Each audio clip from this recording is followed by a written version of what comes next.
Je vous emmène à la rencontre de la Calypso du 21e.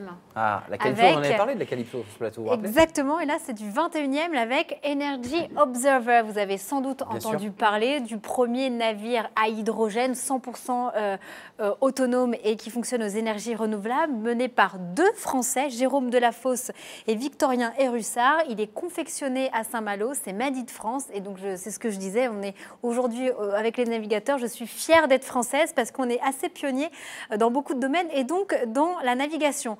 Donc Energy Observer, c'est zéro émission de gaz à effet de serre, c'est zéro émission de particules fines, c'est entièrement propulsé à l'hydrogène aux énergies renouvelables. Il y a 3 panneaux photovoltaïques répartis sur 130 mètres carrés, 2 éoliennes à axe vertical ainsi qu'un kit de traction intelligent, c'est-à-dire avec 2 moteurs électriques convertibles en hydrogénérateur. C'est un ancien catamaran qui a été rallongé 4 fois. Il fait 30,5 mètres de long, 12,8 de large.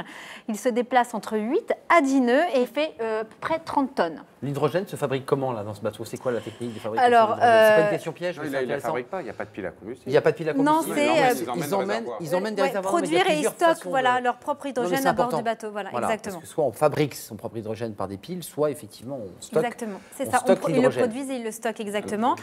Donc Energy Observer a envie, juste l'ambition d'être l'ambassadeur à travers le monde. Donc c'est un peu le Solar Impulse des mers, justement du zéro pollution. Ils veulent être une source d'inspiration à travers leur voyage. C'est 50 pays, 101 escales, c'est 6 ans de tour du monde. Ils veulent inspirer les entreprises, les collectivités locales, les États pour dire que future is clean et future is real. Exactement. Ils veulent prouver au monde de demain, parce qu'ils vont aller à la rencontre des innovations, comment nous allons nous déplacer, comment nous allons nous nourrir. Ils vont être en quête, ils vont rencontrer plein d'entrepreneurs avec des projets innovants sur les énergies d'avenir, l'agriculture raisonnée, en termes de santé également, d'habitation, d'éducation, encore d'économie sociale et solidaire. Donc c'est bien plus aujourd'hui qu'un bateau, ça va être également un véritable média de solutions innovantes et positives. Une vitrine, voilà, Made in France. Il y a eu à peu près 5 millions qui ont été injectés en recherche R&D.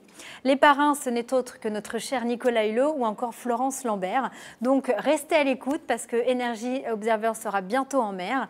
Et on pourra les suivre évidemment. On pourra les suivre en temps réel, bien évidemment. Il y a une partie médiatique, je vous invite à aller sur leur site, on saura où ils sont et quelles personnes ils vont rencontrer, quelles start-up ils vont rencontrer, quelles solutions sont en train de disrupter la société aujourd'hui. Bravo, bravo. C'est le mois des aventuriers sur Ushuaïa TV et c'est aussi des aventuriers à leur manière puisqu'ils vont porter à la fois un message pionnier et écologiste sur les océans, sur tous les océans d'ailleurs du globe.